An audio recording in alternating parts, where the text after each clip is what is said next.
जो आफ्टर 370 के उठने के बाद हमारी स्टेट को एक रिवैम्प करने के लिए गवर्नमेंट ऑफ इंडिया ने एक इन्वेस्टमेंट स्ट्रेटजी प्लान करी थी, जिसको हम इंडस्ट्रियल पॉलिसी 2030 के नाम से जानते हैं। वो इंडस्ट्रियल पॉलिसी हमारे माननीय अमित शाह जी जो हमारे होम मिनिस्टर हैं, उन्होंने इस पॉलिसी का ओपनिंग किया था। ये ओपनिंग किया था 31 अगस्त 2021 में, जिसमें उन्होंने एक प्रॉमिस किया था इंडिया के इन्वेस्टर्स के साथ और J&K की यूटी के साथ कि हम इस यूटी को रिवैम्प करेंगे और जिसमें हम आउटसाइड दी स्टेट के इन्वेस्टर्स को जम्मू एंड कश्मीर में लाएंगे। वो अपने पैसे यहाँ लगाएंगे, यहाँ इन्वेस्टमेंट करेंगे, यहाँ प्लांट एंड मशीनरी डेवलप करेंगे, यूनिट्स लगाएंगे, जिससे हमारे यहाँ के लोगों को एम्प्लॉयमेंट मिलेगी और हमारी स्टेट का एक कायाकल्प चेंज होगा। ये इस पॉलिसी का जब इन्होंने ओपनिंग करा है, इसमें हमारे माननीय पीयूष गोयल जी जो हमारे कॉमर्स मिनिस्टर हैं और साथ में डॉक्टर जितेंद्र सिंह जी जो हमारे जम्मू एंड कश्मीर यूटी के एक ऑनरेबल MP हैं और स्टेट में मंत्री हैं। उन्होंने एक प्रॉमिस किया था लोगों के साथ। मैं वो प्रॉमिस आप सबको पढ़ के सुनाता हूँ। The launch of this new portal under the new sector scheme 21 we will offer the benefit of 28,400 crore, ठीक है, to the industrial sector of Jammu and Kashmir. This is just an estimate, he said in this press briefing, it is just an estimate, ठीक है, and adding that the actual benefit can be greater than this. ये on record है, ये हम अपने से नहीं बोल रहे हैं, ठीक है। इसके बाद पहले मैं आपको बैकग्राउंड ऑफ दी पॉलिसी बता दूंगा, पॉलिसी कैसे आई, किन किन लोगों ने इस पॉलिसी में प्रोमिसेस किए हैं। वो रिटर्न है, पेपर्स में है, हम अपने से नहीं बोल रहे हैं। 15 अगस्त 1922 को अमित शाह जी ने इकोनॉमिक्स टाइम्स में उनका प्रेस ब्रीफिंग है, जिसमें उन्होंने बोला था कि 50,000 crore to be invested in J&K after the launch of new sector scheme of the industries, ठीक है।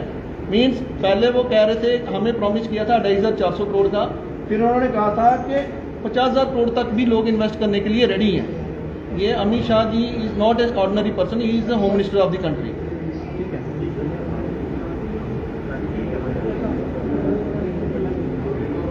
अब मैं थोड़ा सा आपको सेक्टर स्कीम क्या है उसके बारे में बता देता हूँ।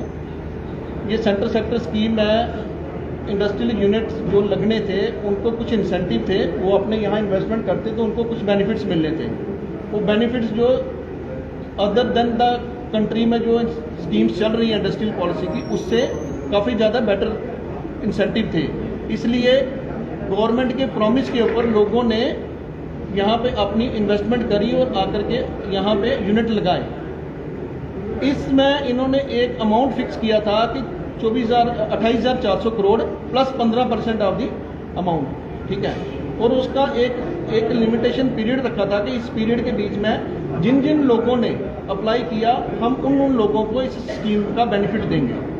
ये स्कीम खत्म होनी थी 30/9/2024 को और रजिस्ट्रेशन कंप्लीट होनी थी 31 मार्च 2025 को, ठीक है। इन्होंने बीच में एक पीरियड में इस पॉलिसी को चलते चलते बंद कर दिया, जबकि there was no official communication from the government side, ठीक है। और लोगों की जो रजिस्ट्रेशन है उसके बाद भी लेते रहे on the promise of the higher authorities, like prime minister साहब ने भी प्रॉमिस किया। हमारे यहाँ जो भी उन्होंने 3 या 4 प्रोग्राम किए हैं 2021 के बाद, उन प्रोग्राम में आप उस पर ऑन रिकॉर्ड देख सकते हो। इसके अलावा HM साहब की जितनी विजिट हुई है उन्होंने भी प्रॉमिस किया। ऑनरेबल LG साहब ने भी जहाँ भी उन्होंने प्रेस कॉन्फ्रेंस की उसमें भी उन्होंने बोला कि ये पॉलिसी हम एक्सटेंड करेंगे। और इसका उन्होंने कोई एप्लीकेशन, किसी की जो एप्लीकेशन वो जो अप्लाई कर रहे थे उसको किसी को रोका नहीं। मीनिंग देयर बाय कि वो चाहते हैं इन्वेस्टमेंट, उनके प्रॉमिस के बेस के ऊपर लोग इन्वेस्टमेंट कर रहे हैं आज भी। बट वो प्रॉमिस इन्होंने उसके बाद इस पॉलिसी को अचानक बंद कर दिया। आज की डेट में इस पॉलिसी में 971 यूनिट जिसकी इन्वेस्टमेंट 28,400 करोड़ की है, उनको बेनिफिट दे दिया गया, सरकार ने उनको बेनिफिट दे दिया। इसके अलावा 570 यूनिट ऐसे हैं, 570 यूनिट जिसकी इन्वेस्टमेंट लगभग 55,000 करोड़ की है। उन्होंने भी उसी पोर्टल पे अप्लाई किया था, उन्होंने भी अपने लैंड ले ली हैं, उन्होंने भी इन्वेस्टमेंट कर दी हैं, बट उनकी फाइलें भी बिल्कुल कंप्लीट हैं। उसके लिए सरकार आज की डेट में कुछ नहीं कर रही। ठीक है, क्योंकि वो सरकार के प्रॉमिस के ऊपर यहाँ JNK में इन्वेस्टमेंट करने आए हैं। उन लोगों ने अपने किस सिस्टम से अपने वहाँ पे पैसा इकट्ठा करके JNK में लगाया है on the promise of the higher authorities. आज उनके लिए सुनने के लिए कोई नहीं है, ना तो ये पॉलिसी एक्सटेंड हो रही है, ना उनको कोई बेनिफिट दिया जा रहा है। हम आज इस प्रेस कॉन्फ्रेंस के माध्यम से यही कहना चाहते हैं कि इस पॉलिसी को एक्सटेंड किया जाए। JNK के लिए फ्यूचर विजन सरकार ने देखा है, उसको सहयोग किया जाए। ठीक है, ये 8 दिसंबर 2024 में ऑनरेबल LG साहब एक प्रेस कॉन्फ्रेंस करते हैं, उसमें ये बोलते हैं LG साहब कि हमने प्राइम मिनिस्टर और HM को 75,000 करोड़ के लिए लिखा हुआ है। ठीक है, LG साहब ऑन हिज ओन नहीं प्रेस कॉन्फ्रेंस कर सकते जब तक हायर अथॉरिटी के साथ डिस्कशन ना हो। इसके अलावा सेकंड प्रेस कॉन्फ्रेंस में उन्होंने जो ये इंडियन इंस्टीट्यूट ऑफ मैनेजमेंट में उनका एक प्रेस ब्रीफिंग हुआ है, ये पूरे मीडिया को उन्होंने एड्रेस किया है। उस मीडिया में भी उन्होंने यही बोला है कि हमने HM साहब और प्राइम मिनिस्टर साहब के साथ इस चीज़ का डिस्कशन किया है और उन्होंने हमें अश्योर किया है। हम वही कह रहे हैं कि जो HM साहब ने या PM साहब ने या ऑनरेबल हमारे फाइनेंस मिनिस्टर साहब हैं, उन्होंने अगर जो अश्योर किया है उसको इम्प्लीमेंट करें। अदरवाइज जो मोरल इन इंडस्ट्रीज जो JNK में जो लोग पैसे आज की डेट में लगा के बैठे हैं, जो इन्वेस्टमेंट करके बैठे हैं, उनका मोरल कैसे आप लोग समझते हो? 6 महीने हो गए हैं, there is no one from the government side जो उनको आश्वासन दे कि आगे क्या होना है। पॉलिसी आज की डेट में बंद है, उनकी इन्वेस्टमेंट की गारंटी के लिए कोई नहीं है। वो DICs में जाते हैं, वो कमीशन सेक्रेटरी के पास जाते हैं, वो किसी गवर्नमेंट मिनिस्ट्री के पास जाते हैं, उनकी आवाज़ सुनने वाला कोई नहीं है, कोई एश्योरेंस नहीं दे पा रहा। हर बंदा यही कहता है कि हम बात कर रहे हैं, हम बात कर रहे हैं, बात कर रहे हैं। There is nothing concrete on the ground. So इस प्रेस कॉन्फ्रेंस का माध्यम आज यही है कि उन लोगों की दर्द जिनको आपने प्रॉमिस करके इस स्टेट में इन्वेस्टमेंट करवाई है, उनकी क्या गलती है? वो अपनी स्टेटों में काम कर रहे थे, उनकी क्या गलती है कि वो आज यहाँ आके आपके प्रॉमिस के ऊपर वो यहाँ आए हैं और आज आप गवर्नमेंट अथॉरिटी उनसे मुंह मोड़ के खड़े हैं। ये एक डिस्ट्रस्ट है जो एक इंडस्ट्रियल इन्वायरमेंट को जो एक अच्छी दिशा में लेके नहीं जा रहा। ठीक है, बाकी कुछ मेरे साथी और भी हैं, वो इसमें और रोशनी डालेंगे। Thank you. प्लीज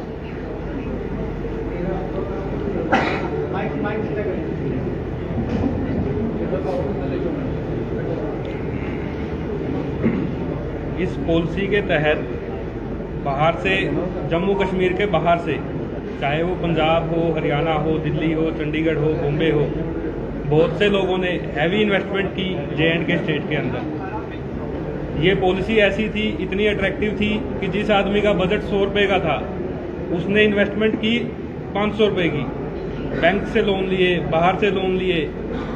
लेकिन आज इस सब्सिडी के रुकने की वजह से वो इस स्टेज पे खड़े हैं कि ना, अगर ये पॉलिसी उनको स्कीम सब्सिडी नहीं मिलती तो maybe 90% of them will go to bankruptcy, जिससे बैंक्स को भी एक हैवी लॉस होगा और उन लोगों के साथ तो जो होगा वो होगा ही। सेकेंडली, ये जो 570 यूनिट्स जिन्होंने विद इन टाइम अपनी टोटली सारे कंप्लायंस पूरे किए, वो 40,000 लोगों को लगभग एम्प्लॉयमेंट देने वाले थे इस स्टेट के अंदर। जो एक इस सब्सिडी ना आने की वजह से उन लोगों का सर्वाइवल ही मुश्किल हो गया। तो ये सिर्फ उन 570 लोगों की कहानी नहीं है, ये 40,000 उन लोगों के लिए जो रोजगार उन्होंने पैदा करने थे, उन 40,000 परिवारों के लिए एक बहुत बड़ा बैकलॉग होगा कि अगर ये स्कीम ना बढ़ी तो उनके लिए बहुत बड़ा एक इशू रहेगा। सेकेंडली, हम गवर्नमेंट के जो पोर्टल था, जो रजिस्ट्रेशन के लिए इन्होंने पोर्टल इशू किया, उसमें कहीं कभी कोई लाइव डाटा नहीं दिया कि इनका बजट कितना पेंडिंग है, कितना यूटिलाइज हो गया। और जब भी हम लोग डिपार्टमेंट जाते थे या किसी से भी बात करते थे तो यही सुनने को आता था कि अभी तो बहुत बजट पड़ा है, अभी स्कीम में बहुत अमाउंट पेंडिंग है। और हम लोग अपने लगा लो डॉक्यूमेंट्स कंप्लीशन में लगे रहे और बैक ऑफ द डोर लगा लो कुछ लोग जिन्होंने लगा लो डॉक्यूमेंट्स कंप्लीट कर दिए उनको रजिस्ट्रेशन दे दी गई।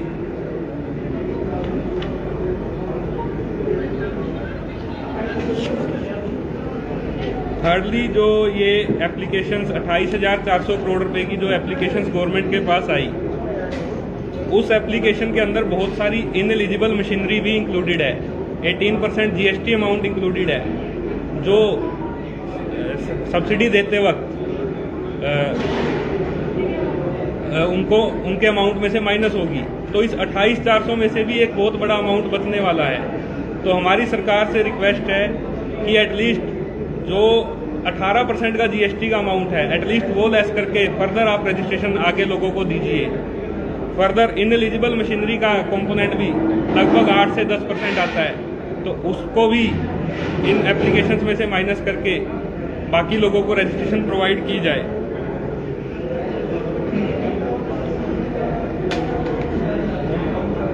थर्डली अभी जो रिसेंटली J&K स्टेट में टेरर अटैक हुआ, पहलगाम अटैक हुआ और उसके बाद इंडिया पाकिस्तान वॉर जैसी सिचुएशन बनी, उसके बाद यहाँ पर लेबर के अंदर बहुत डर बैठ गया और हमारी लेबर वापस भाग रही है यहाँ से।